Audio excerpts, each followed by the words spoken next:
प्रधानमंत्री अटल बिहारी वाजपेयी ने एक बात कही थी, आप अपना दोस्त चुन सकते हैं, पड़ोसी नहीं चुन सकते हैं। लेकिन जब आप अपने पड़ोस को अल्पसंख्यकों की कब्रगाह बनते देखते हैं तो बहुत बेचैनी होती है, क्योंकि जो पाकिस्तान, वहां के नागरिक जो हैं, वो जब ये कहने लगे कि अब यहां नहीं रह सकते,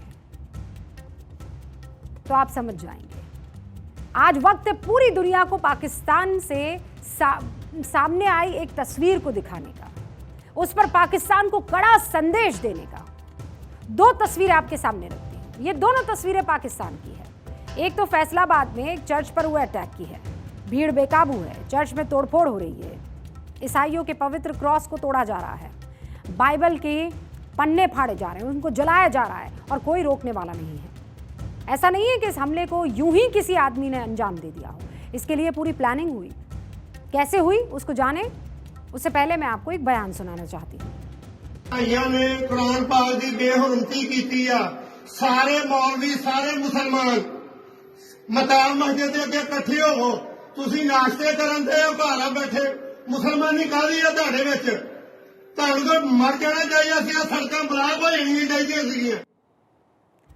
तो सुना आपने किस तरह एक शख्स मस्जिद से खुलेआम ऐलान कर रहा है कि मुसलमान भड़क जाओ, मुसलमानों को भड़का रहा है, बोल रहा है कि ईसाइयों ने कुरान की बेअदबी की है, मौलवियों और आम लोगों को मस्जिद के बाहर इकट्ठा होने के लिए कह रहा है और इसे कोई डर नहीं है। इसे मालूम है कि मेरा कुछ नहीं होगा। आपने एक कहानी सुनी होगी ना बचपन में, अंधेर नगरी चौपट राजा। पाकिस्तान का यही तो हाल है। भड़काऊ बयान दे रहे शख्स को पुलिस प्रशासन का कोई डर नहीं है। पाकिस्तान का पूरा सिस्टम ऐसे ही चौपट है। ये लोग अल्पसंख्यक विरोधी है, अकलियत विरोधी है। और इसकी एक वानगी है कि जब पाकिस्तान एक अलग मुल्क बना तो लगभग 21 से 23% अल्पसंख्यक थे। आज कितने हैं? सब मिला लीजिए 5% है। और किसी को इंसानियत का तकाजा नहीं है। ये सारे आंकड़े तो एक कानून को मानने वाले देश के लिए दुखद हो सकते हैं, पाकिस्तान जैसे बर्बाद देश के लिए दुखद नहीं है, क्योंकि पाकिस्तान में ना तो कोई सिस्टम काम करता है, ना ही कोई कानून। वहां सिर्फ अंधेरगर्दी जो है वो चल रही है। इसीलिए ईश निंदा के नाम पर पाकिस्तान में अल्पसंख्यकों को बेरहमी से जिंदा जला दिया जाता है। चर्च तोड़े जा रहे हैं, मंदिर तोड़े जा रहे हैं, बच्चियों के साथ रेप हो रहा है, छोटी छोटी बच्चियों को जबरदस्ती किडनैप किया जा रहा है। 4 तस्वीरें आपके सामने रख रही हूं। हिंदुओं पर हमला हुआ, सिखों पर हुआ, अहमदियों पर हुआ और अब ईसाइयों पर हो रहा है। और इस कट्टरता की फैक्ट्री पर कोई स्ट्राइक करने वाला नहीं है। इस बार भी ईश निंदा के नाम पर पाकिस्तान के 8 चर्चेस पर हमला हुआ है। पाकिस्तानी न्यूज आउटलेट dawn.com के मुताबिक फैसलाबाद के जरावाला में 5 चर्चों को, जिसमें Salvation Army church, United Presbyterian church, allied foundation church और जरावाला के ईसा नगरी इलाके में स्थित शहरुनवाला के 2 चर्च शामिल हैं। पाकिस्तान में कुल 8 चर्चों में तोड़फोड़ हुई है और आगजनी हुई है। अब तस्वीर देखिए किस तरह पाकिस्तान में चर्च को जलाने के लिए भीड़ तांडव मचा रही है। पाकिस्तान की पुलिस तमाशबीन है, धू कर चर्च को जो है जलाया जा रहा है। ये देखिए कैसे उसे तोड़ा जा रहा है। इस वक्त जो तस्वीर है वो तोड़फोड़ की तस्वीर आपको दिखाई दे रही है। और उसके बाद इस पूरे के पूरे इलाके को आग के हवाले कर दिया गया। अल्पसंख्यकों की हालत देखकर आपके रोंगटे खड़े हो जाएंगे। और ये भी आपके लिए जानना जरूरी है कि पाकिस्तान में चर्च पर हुए इस हमले से पहले हुआ क्या था। घटनाक्रम को समझने के लिए आगे पीछे की पूरी जानकारी अगर हो तो बेहतर होता है। हुआ ये कि जरावाला में ईसाइयों की कॉलोनी में मुस्लिम धर्म की पवित्र किताब कुरान शरीफ के फटे हुए पन्ने मिले। इनके ऊपर कथित तौर पर कुछ विवादित टिप्पणियां या शब्द भी लिखे होने का दावा किया गया। इसके बाद कुरान शरीफ के इन पन्नों को लोकल धार्मिक नेताओं के पास लेकर पहुंचा गया। फिर उसने मुसलमानों से कहा कि उन्हें इस घटना को लेकर प्रदर्शन करना होगा। आरोपियों की गिरफ्तारी की मांग भी उठाई गई। इस बीच भीड़ प्रदर्शन करते हुए ईसाइयों की कॉलोनी में जा घुसी। उसके बाद उग्र भीड़ हमले पर उतारू हो गई। चर्च को निशाना बनाया गया।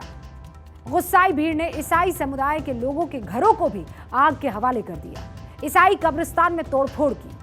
चर्च पर हुए हमले में पोप फ्रांसिस ने कड़ी निंदा की है।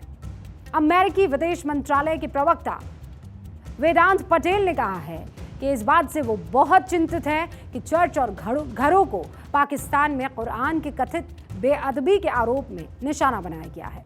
इसके बाद सोशल मीडिया पर प्रतिक्रियाओं की बाढ़ आने के बाद पाकिस्तान के केयरटेकर सरकार ने हाई लेवल जांच के आदेश दिए। मुझे तो लगता है ढोंग है, मजबूरी में 100 लोगों पर एफआईआर दर्ज की ढोंग है। ईश निंदा पाकिस्तान में बहुत ही संवेदनशील मुद्दा है। अगर ईश निंदा की हल्की सी अफवाह भी उड़ जाए तो लोग सड़कों पर उतर जाते हैं। ईश निंदा को लेकर हिंसा होना बहुत आम है वहां पर। यह भी बता देती हूं कि ईश निंदा के नाम पर कैसे वहां कानून से खिलवाड़ होता है। इस्लाम के अपमान पर सजा का प्रावधान है वहां पाकिस्तान में, जिसमें कुरान का अपमान करने पर सजाए मौत, आजीवन कारावास भी हो सकता है। कई मामलों में उम्र कैद तक की सजा है, 3 साल से 10 साल तक की सजा है, 10 लाख तक का जुर्माना है। लेकिन ईश निंदा कानून का उपयोग पर्सनल दुश्मनी और विवादों को पूरा करने के लिए भी किया जाता है। और हमारा तो बड़ा सवाल है, ईश निंदा सिर्फ इस्लाम और बाकी धर्मों के ईश की जब निंदा होगी तो वो ब्लास्फेमी नहीं होगा।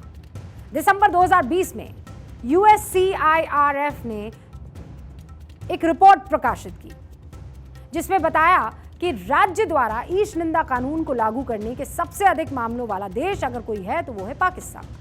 रिपोर्ट्स के मुताबिक 2021 में 84 लोगों पर ईश निंदा का आरोप लगा, 2022 में 76 लोगों पर, 2015 में इंटरनेशनल कमीशन ऑफ ज्यूरिस्ट्स की 60 पन्नों की रिपोर्ट आई जिसमें पाकिस्तान में ईश निंदा कानून को लेकर पोल खोल दी गई।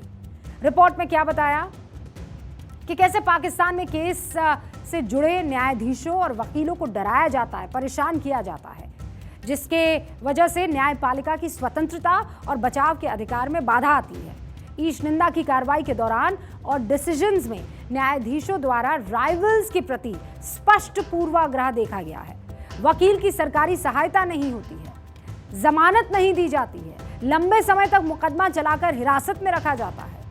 इनकॉम्पिटेंट इन्वेस्टिगेशन के साथ आरोपी से जुड़े जरूरी कागजात अदालत में पेश नहीं किए जाते। मानसिक विकलांगता से ग्रस्त लोगों पर मुकदमा चलाना, हिरासत में रखना आम बात है वहां पर। हिरासत और लंबे समय तक जेल में रखकर अमानवीय यातनाएं देना आम है वहां पर। एकांत कारावास देकर प्रताड़ित किया जाता है। अब आप सोचिए, जब ऐसी यातनाएं दी जाएंगी तो अल्पसंख्यक सुरक्षित कैसे रहेगा? इसीलिए तो अल्पसंख्यकों की आबादी दिन ब दिन वहां घटती जा रही है। पाकिस्तान में इस वक्त मुसलमानों की कुल आबादी 96.2% है, हिंदुओं की 1.6% और ये 23 हुआ करती थी, ईसाइयों की 1.59%, अहमदिया मुसलमान जिनको ये मुसलमान मानते ही नहीं 0.22%, अन्य अल्पसंख्यक 0.07%। अब 5% अल्पसंख्यक समुदाय को ईश निंदा के साथ ही कट्टरपंथियों को भी झेलना पड़ता है। वो इन अल्पसंख्यकों पर जमकर अत्याचार करते हैं। ऐसा कोई महीना नहीं बीतता जब पाकिस्तान में हिंदुओं की बहन बेटियों को किडनैप करके धर्म परिवर्तन ना किया जाए, सिखों को, ईसाइयों को मौत के घाट ना उतारा जाए। सिखों को छोड़ दीजिए, इस्लाम के ही एक अंग शिया और अहमदियाओं पर अमानवीय हद तक अत्याचार किया जाता है। और ये सब पाकिस्तान में होता है। और ये पाकिस्तान और इस पाकिस्तान का पूर्व प्रधानमंत्री UN में जाकर इस्लामोफोबिया चिल्लाता है। इस फोबिया का पाकिस्तान के पास कोई इलाज नहीं है।